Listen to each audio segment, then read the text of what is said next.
নমস্কাৰ স্বাগতম জনাইছো আপুনি চাই আছে দুপৰৰ শিৰোনাম ষ্টুডিঅত মই জয়ন্ত মাধৱ গোস্বামী হাতীগাঁৱত 13 লক্ষাধিক টকাৰ নিচা জাতীয় সামগ্ৰী জব্দ কৰা হৈছে এই মুহূৰ্তৰ এটা ব্ৰেকিং নিউজ হাতীগাঁৱত 13 লক্ষাধিক টকাৰ নিচা জাতীয় সামগ্ৰী জব্দ কৰা হৈছে ফ্ৰেঞ্চিডাইল সহ এজন লোকক আটক কৰা হৈছে ধৃত লোকজন বৰলিয়াপাৰাৰ সাদ্দাম হুছেইন জাগিৰোডৰ পৰা অনা হৈছিল এই ফ্ৰেঞ্চিডাইলখিনি দুদিন পূৰ্বে আতিকুৰ ৰহমান নামৰ এজন লোকে লৈ যায় 40000 টকা আতিকুৰ ৰহমানে দাবী কৰিছিল 1 লাখ টকা ধন দাবী কৰা আতিকুৰ ৰহমানৰ AS01R 1906 নম্বৰৰ এখন দুচকীয়া বাহন আৰক্ষীয়ে জব্দ কৰিছে লকডাউন চলি আছে লকডাউনৰ মাজতো এনেদৰে নিচা জাতীয় সামগ্ৰীৰ সৰবৰাহ অব্যাহত আছে হাতীগাঁৱত 13 লক্ষাধিক টকাৰ নিচা জাতীয় সামগ্ৰী জব্দ কৰা হৈছে ফ্ৰেঞ্চিডাইল সহ এজনক আটক কৰা হৈছে ধৃত লোকজন বৰলিয়াপাৰাৰ সাদ্দাম হুছেইন জাগিৰোডৰ পৰা অনা হৈছিল এই বৃহৎ পৰিমাণৰ ফ্ৰেঞ্চিডাইলখিনি দুদিন পূৰ্বে আতিকুৰ ৰহমান নামৰ এজন লোকে লৈ যায় 40000 টকা লগতে আতিকুৰ ৰহমানে দাবী কৰিছিল 1 লাখ টকা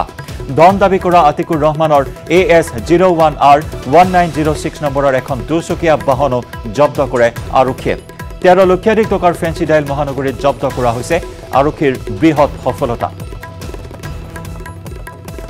যোৱাকালি অনুপম পথৰ ওচৰত মানে সাদ্দাম হুছেইন বুলি এজন লৰাই মানে বস্তুখিনি ৰাখি থৈছিলে ৰাস্তাত ক'ৰবাত বিক্ৰী কৰিবলৈ দিম বুলি আৰু খবৰ পাই পেলাই ওচি সাহেবে জনালে ভাগৱত কবিতাৰ মতে তেনেকৈ গৈ ধৰি অনা হৈছে সাদ্দাম হুছেইনকো পোৱা গৈছে কি বাকীখিনি চাৰে বাকী কি ধৰিছে এইটো প্ৰায় 11 কাৰ্টুনমান আপোনাৰ হেৰি কফ চিৰাপ কৰিছে জেএমচিএইচত আজি 50খন বিছনাযুক্ত আইচিইউ মুকলি কৰে স্বাস্থ্যমন্ত্ৰী ডক্টৰ হিমন্ত বিশ্ব শৰ্মাই উজনি অসমৰ স্ক্ৰিনিং চেণ্টাৰো পৰিদৰ্শন কৰে স্বাস্থ্যমন্ত্ৰীগৰাকীয়ে ইফালে কাকডুঙা দলঙৰ সমীপৰ স্ক্ৰিনিং চেণ্টাৰো পৰিদৰ্শন মন্ত্ৰীগৰাকীৰ 25 মেৰ ভিতৰত অসমলৈ উভতি আহিব বহিৰাজ্যত আবদ্ধ হৈ থকা 10000 লোক এই কথা সদৰি কৰে স্বাস্থ্যমন্ত্ৰী হিমন্ত বিশ্ব শৰ্মাই আৰু ৰেলত অহা যাত্ৰীসকলৰ বাবে ডিব্ৰুগড়ত স্থাপন কৰা হ'ব জোনেল স্ক্ৰিনিং চেণ্টাৰ ইফালে গুৱাহাটীত গঠন কৰা হ'ব এখন নতুন কমিটি কোৱাৰেণ্টাইনত থকা লোকসকলক বুজাবৰ বাবে গুৱাহাটীত গঠন কৰা হ'ব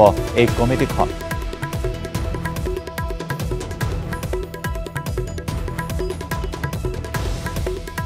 আজি আমাৰ যোৰহাটৰ ৰাইজৰ বাবে এটা খুব ভাল দিন যোৱাবাৰ মই আহোঁতে আমাৰ ইয়াতে কিডনি পেচেণ্টসকলৰ ডায়েলিচিছ ইউনিট আৰম্ভ কৰিছিলোঁ বহুত পেচেণ্টে ইতিমধ্যে ডায়েলিচিছৰ সুবিধা লৈছে আজি আমি যোৰহাট চিকিৎসা মহাবিদ্যালয় এটা 50খন বিছনাযুক্ত নতুন আইচিইউ এটা আৰম্ভ কৰিছোঁ ইয়াৰ আগতে আমাৰ কোভিড পেচেণ্টৰ কাৰণে আমি 14টা আইচিইউ ৰাখিছিলোঁ আৰু যোৰহাটৰ জনসাধাৰণৰ আন বেমাৰৰ কাৰণে ঠিক আক্ষৰিক অৰ্থত আইচিইউৰ ব্যৱস্থা এক প্ৰকাৰ নোহোৱা হৈছে আজি আমি এই কোভিড সংক্ৰমণৰ মাজতে ভেণ্টিলেশ্যনৰ পৰা বাইপেপ চিপেপ বিভিন্ন মেচিন কিনি আজি আমি সম্পূৰ্ণ সুসজ্জিত অৱস্থাত যোৰহাট চিকিৎসা মহাবিদ্যালয়ৰ বাবে 50টা আইচিইউ এটা শুভ উদ্বোধন কৰিলোঁ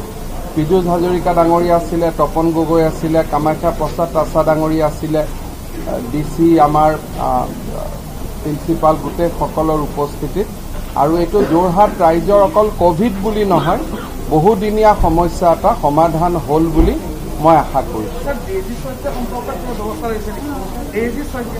ডেইজি শইকীয়া সংক্ৰান্তত মই মহাৰাষ্ট্ৰৰ মন্ত্ৰী আদিত্য ঠাকৰে ডাঙৰীয়াৰ লগত নিজে কথা পাতিছোঁ আদিত্য ঠাকৰে ডেইজি শইকীয়াৰ লগত নিজে টেলিফোনত কথা পাতিছে আৰু ডেইজি শইকীয়া বৰ্তমান হস্পিটেলত আছে আৰু যোৱাকালিও আমাৰ অফিচৰ পৰা খবৰ কৰোঁতে তেখেতে এতিয়া যাৱতীয় চিকিৎসা পোৱা বুলি আমাক জনাইছে কিন্তু মুম্বাইৰ পৰিস্থিতিটো সাধাৰণ নহয় খুব বেছি অৱনতি হৈ আছে গতিকে তাত আমাৰ দৰে চিকিৎসা পোৱাটো আজিৰ দিনত সম্ভৱ নহয় হয়তো আমাৰো যেতিয়া 10000 পেচেণ্ট হৈ যাব তেনেকুৱা আমাৰো এনেকুৱা অৱস্থা হ'ব পাৰে গতিকে মহাৰাষ্ট্ৰৰ পৰিৱেশ চাই পেলাই তাৰ চৰকাৰে যিমানখিনি পাৰে এতিয়া যত্ন লোৱা বুলি মোক জনাইছে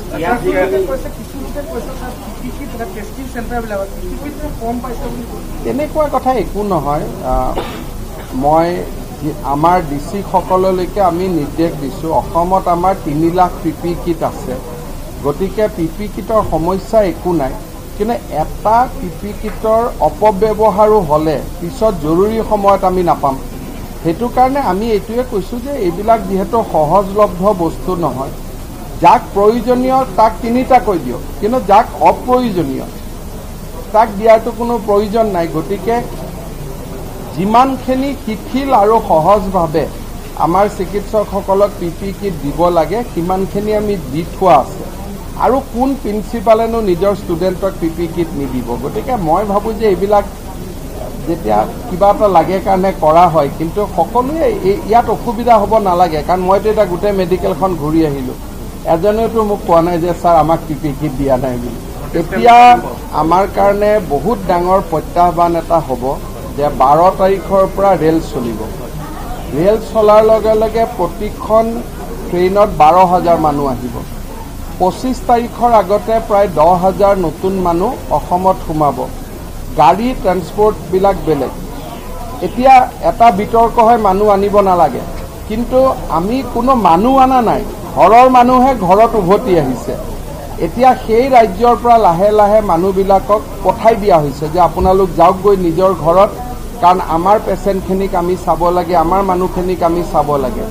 গতিকে ভাৰত চৰকাৰে সিদ্ধান্ত লৈছে যে সেই ৰাজ্যৰ যি ৰাজ্যত তেওঁৰ জন্মভূমি তালৈকে যদি কোনোবা ঘূৰি যাব খোজে সেই ৰাজ্য চৰকাৰখনে বাধা দিব নোৱাৰে। আজি যোৰহাটতে আমাৰ যোৱা এম্বুলেন্সত আমাৰ 4জন পৰিয়াল এটা আহিলে, কোনোবা কৈছে চালানী মাছ আহিলে। এইটোতো চালানী মাছ নহয়, তেওঁলোক ইয়াৰে বাসিন্দা। গতিকে ঘৰত ঘূৰি নাযায় ক'ত যাব? আৰু ৰিস্ক থাকিব, কিন্তু মহানগৰীৰ MMCHত কোৱাৰেণ্টাইনত থকা এজন লোকৰ মৃত লোকজন দৰঙৰ দলগাঁৱৰ তনুৰাম শইকীয়া। উল্লেখযোগ্য যে 9 মেৰ পৰা MMCHত কোৱাৰেণ্টাইনত আছিল লোকজন। কৰ্কট ৰোগত আক্ৰান্ত হৈ আছিল তনুৰাম শইকীয়া আৰু বিগত 5 মেত মুম্বাইৰ পৰা এম্বুলেন্স যোগে ঘৰলৈ আহিছিল লোকজন আৰু তাৰ পিছতে তেওঁক MMCHৰ কোৱাৰেণ্টাইনত তেওঁক ৰখা হৈছিল। অগ্নি নিৰ্বাপক বাহিনীৰ অৱসৰপ্ৰাপ্ত কৰ্মচাৰী আছিল তনুৰাম শইকীয়া।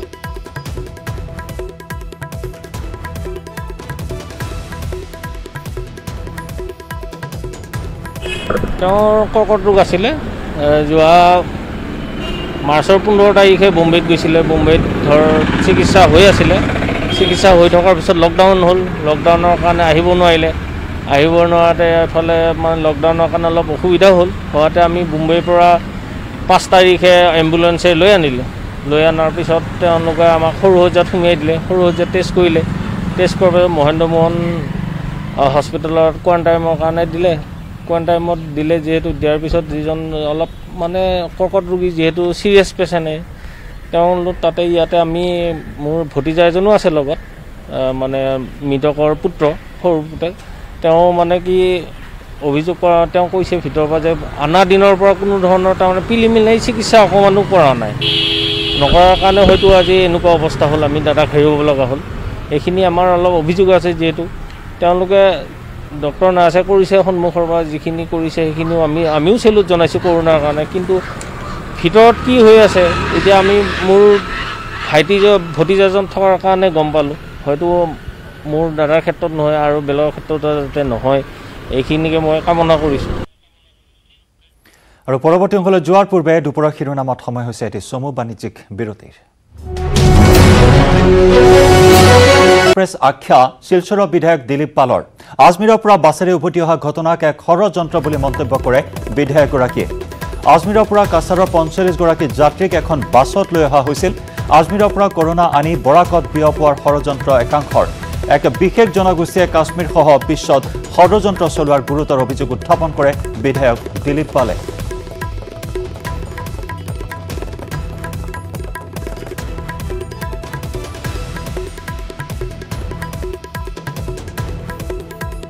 শিলচরের বা কাছাড় জেলার অবস্থা ভয়ঙ্কর হয়ে দাঁড়িয়েছে। ওই আজমির শরীফ থেকে যে করোনা এক্সপ্রেসে করে যে 40-42 জন ব্যক্তি চলে এলো, সেটা আমরা জানি সবাই। এবং এই সমস্ত অবিশ্বকারী এবং তারা, আমি কি ভাষায় বলবো, তাদের এই কুকর্মের ফলে আজকে আমরা চিন্তিত, আতঙ্কিত। দেখুন, তীর্থযাত্রা আমরাও করি, সবাই করে, এটা স্বাভাবিক। কিন্তু আমি এমন কোনো কাজ করব না, করা উচিত নয়, যাতে করে সমাজ বিপন্ন হয়, রাষ্ট্র বিপন্ন হয়। যেভাবে বাসটি এলো, নিশ্চিতভাবে এর পেছনে কেউ না কেউ আছে। যে লোকটি শোনিতপুর জেলার লোক, শরীফুল না কি নাম, ও কিভাবে চলে আসলো সেটাও তদন্ত নিশ্চয় হবে। সরকার বসে থাকবে না, সরকার তদন্ত করবে এবং উপযুক্ত দোষী যারা আছে, যাদের এই মানে খামখেয়ালির জন্য এই ঘটনাটা ঘটলো, তাদেরকে চিহ্নিত করে উপযুক্ত ব্যবস্থা নিশ্চয়ই সরকার নেবে। আমরা যদি কাশ্মীরের যে ঘটনা যদি আমরা লক্ষ্য করি, আমরা দেখব সব কাশ্মীর না, সমস্ত পৃথিবীতে কি বলবো, কোন ভাষায় বলবো, যাই হোক, তো সব কিছুই সম্ভব। এটা ষড়যন্ত্র হতে পারে, অসম্ভব কিছু নয়।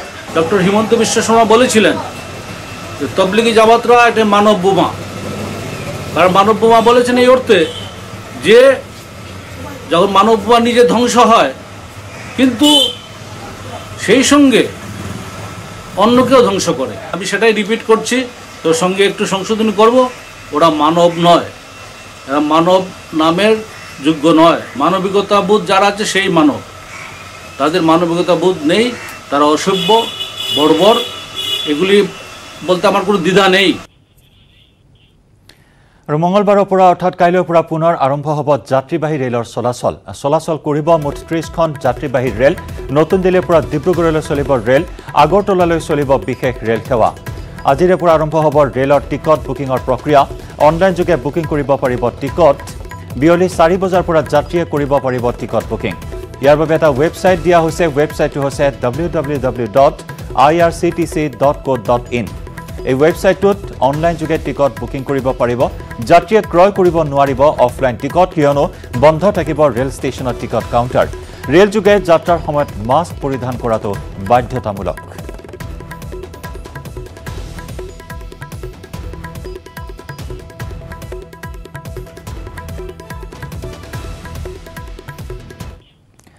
আৰু সমগ্ৰ বিশ্বজুৰি অব্যাহত আছে মাৰাত্মক কৰোনা ভাইৰাছৰ সংহাৰী ৰূপ।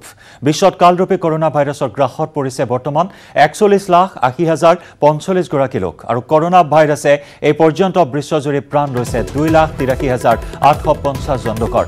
অৱশ্যে আৰোগ্য লাভ কৰিবলৈ সক্ষম হৈছে 14,90,580 গৰাকী কৰোনা আক্ৰান্তই। 10খন দেশত লাখৰ ঘৰ অতিক্ৰম কৰিছে কৰোনা আক্ৰান্তৰ সংখ্যাই। America, Spain, Britain, Italy, Russia, France, Germany, Brazil, তুৰ্কী আৰু ইৰাণত কৰোনা আক্ৰান্তৰ সংখ্যা লক্ষাধিক। বিশ্বৰ আটাইতকৈ শক্তিশালী দেশ আমেৰিকাত কৰোনা ভাইৰাছত আক্ৰান্ত হৈছে 13,67,338 গৰাকী লোক। আমেৰিকাত মৃত্যুমুখত পৰিছে 80,787 জন লোক। ভাৰতত কৰোনা আক্ৰান্তৰ সংখ্যা 62,939 গৰাকী। মৃত্যু হৈছে 2,109 জন লোকৰ। ভাৰতত ক্ৰমাৎ বৃদ্ধি পাইছে কৰোনা সংক্ৰমণ। ইফালে চীনত কৰোনা আক্ৰান্তৰ সংখ্যা হৈছে 82,918 গৰাকী আৰু এই পৰ্যন্ত চীনত মৃত্যু হৈছে 4,633 জনৰ। ইটালীত কৰোনা আক্ৰান্তৰ সংখ্যা 2,19,070 গৰাকী। মৃত্যু হৈছে 30,560 জনৰ। স্পেইনত কৰোনা আক্ৰান্তৰ সংখ্যা 2,64,663 গৰাকী। মৃত্যু হৈছে 26,621 জনৰ। ফ্ৰান্সত কৰোনা আক্ৰান্তৰ সংখ্যা 1,76,970 গৰাকী। মৃত্যু হৈছে 26,380 জনৰ। ইৰাণত কৰোনা আক্ৰান্তৰ সংখ্যা 1,07,603 গৰাকী। এই পৰ্যন্ত ইৰাণত মৃত্যু হৈছে 6,640 জনৰ। ইতিমধ্যে আমেৰিকাৰ খবৰ আমি জনাইছোঁ। আমেৰিকাত কৰোনা আক্ৰান্তৰ সংখ্যা 13,67,638 গৰাকী। মৃত্যু হৈছে 80,787 জনৰ।